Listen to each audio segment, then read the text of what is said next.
Ethanol को 100% use करने के बारे में हमने निर्णय किया है। मित्रांनो, आपल्या देशाचे केंद्रीय रस्ते वाहतूक मंत्री नितीन गडकरी रात्री 8 वाजता 100% इथेनॉल वापरासंबंधी फाईल साईन करतात. मित्रांनो, साईन का करतात?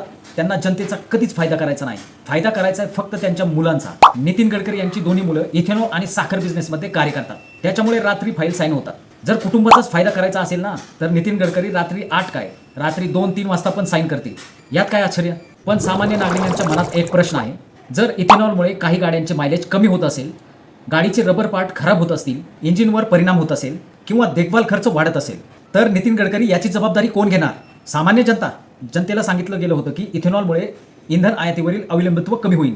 पण जनतेचा यात किती फायदा झाला? कधी काळी तुम्ही वक्तव्य केलं होतं की पेट्रोलचा दर 15 रुपये लिटर दराने होईल. 15 रुपए लीटर पेट्रोल का भाव होगा. कुठे आहे ते 15 रुपये लिटर दराचे पेट्रोल?